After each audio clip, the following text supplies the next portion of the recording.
Hello and welcome. In this video I'm going to show you how to control the speed of a DC motor with basic components without you having to buy any specialized IC for the purpose of driving a DC motor. And before I go ahead and I show you the physical circuit, I want to use this schema to explain to you how things work and why you need to do things the way you have to do them. The part list you are going to need to achieve this is, of course, the DC motor, a 1 kilo ohm resistor, one general purpose NPN transistor, one diode, and any rectifier diode is going to be good enough, okay? And then you need a 9-volt power supply or as much voltage as is required by your electric motor, and you also need at least a 10 microfarad capacitor.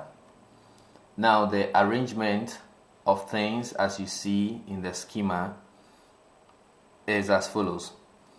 So first you need the transistor, and the purpose of the transistor is to create electrical isolation between the 5-volt that is able to come out of your microcontroller and then the 9-volt or the higher voltage you need to drive your electric motor. The reason this is important is because most electric motors require more than 5 volts to be able to run at full speed. Unfortunately, your microcontroller is not able to produce more than 5 volts at its GPIO pins. Also, it is not able to provide enough current that is needed by heavy-duty loads like motors to drive correctly. So you need some form of an electrical switch between these two circuitries. The first one is the PWM, or the pulse width modulation signals, that is going to come from your MCU, and the second aspect is the circuit that controls the running of your motor. How it works is you send in your PWM into the base of your transistor, and that little current that is going to flow between the base and the emitter is going to turn the transistor on, which is then going to cause this 9 volts to be applied across your electric motor here. The reason it is important for you to have this capacitor and the diode connected in reverse mode is to filter out the back EMF that is induced whenever electric motors work. Now, remember that an electric motor has a coil in it, and you know that coils are able to store energy in the form of magnetic field. At the moment when the motor is turned off, the energy stored in the windings is going to be released across the motor. And so it is important for you to connect this diode in reverse bias mode to ensure that the voltage that is induced back doesn't fly into your Arduino to destroy things in the Arduino. So basically this is the basic circuit that you need to build to be able to control electric motors with an MCU. And I'm going to bring the circuit that I've already built on a breadboard and explain to you how it is similar to what I have on the paper.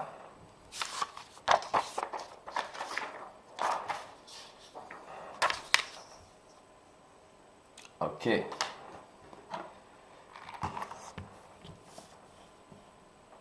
So the first thing I have is my Arduino Mega, and then I have the electric motor here. I also have the transistor, the capacitor, and the diode. So this is the capacitor as you saw in the diagram. I have the diode sitting down here. I don't know if you're getting a good angle with my camera. And I also have the resistor and the transistor in place as needed. So the way it works is this 9 volt is going to be used to drive the electric motor here. But before the 9 volt kicks in and causes the electric motor to begin to turn, I need to send some signals from the Arduino through this pin that connects into the base, the wire that goes through the 1 kilo ohm resistor and feeds into the base of the transistor. Once that is done, the transistor is turned on, and then now the 9 volt kicks in to control the electric motor. So the way to control the speed or how fast the motor moves is to control the duty cycle of the pulse width modulation signals that comes into the base of the transistor. It is actually a trick because the pulse width modulation is going to turn on and off the signal at a frequency that helps you to achieve the duty cycle you want. And the higher the duty cycle means the time in the signal when the signal is on. Okay, so with a higher duty cycle, the signal is going to be on most of the time, and then the motor is going to be able to run at full power. If you reduce the duty cycle, then the motor is going to run at a much lower speed. That is basically how to achieve it. So this, I don't know if I'm achieving a good view here, but this circuit is what you need to be able to produce this. So once I have the circuit built on the breadboard, I'm going to write the code in my Arduino IDE here, and I am using Platform IO plugin inside Visual Studio Code because I love it so much. But feel free if you have the Arduino IDE and that is what you love to use. So on the Arduino, I have connected my base, the base of the transistor, to pin 9 because pin 9 is capable of generating PWMs. Okay, so in my code, what I'm going to do is I'm going to declare that pin 9 is going to be used as an output. Okay, so I'm going to say const int motor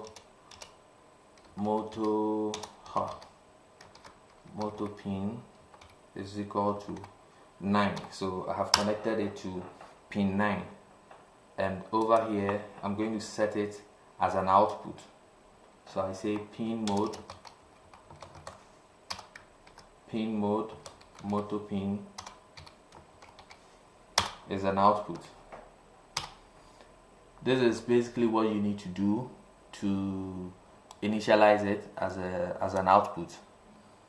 And inside the loop, I'm going to loop from 0 to 255 because between 0 and 255 is the biggest analog value you can set on a pin to let it achieve voltages between 0 and 5 volt, and also control the duty cycle because the Arduino analog to digital converter is an 8-bit system, so it's able to handle from 0 to 255. Okay, so I'm going to say for I starting from 0 to I less or equal to 255, and I'm going to do it in steps of 5. So I plus equals 5. So it's going to go from 0, 5, 10, 15 and up to 255. So over here I'll say analog right, and then I'll set pin 9 to the value of I. And in order to give the motor the chance to run at that particular PWM for a bit of time, I'm going to delay for, let's say, half a second.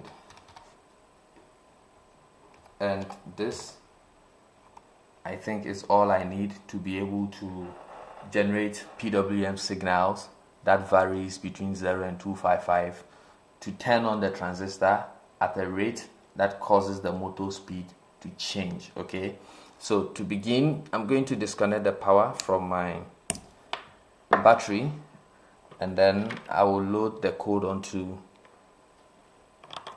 the Arduino. So I'm going to click load for it to send the code to the Arduino. So the code is getting compiled and it has been successfully transferred to my Arduino Mega. So now what I can do is to connect my power source.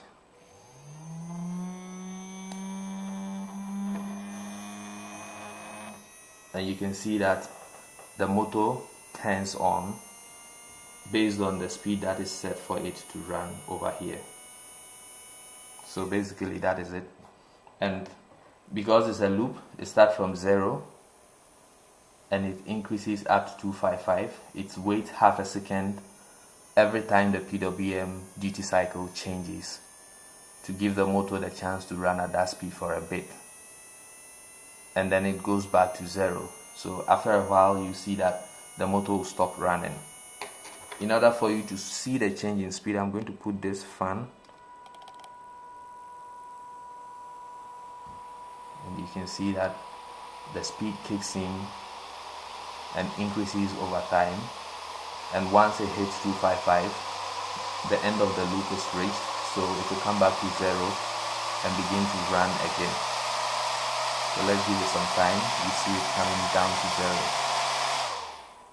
So here is it, the PWM is 0 now, and then it begins to run slower and then getting faster and faster and faster until it kicks in at full speed.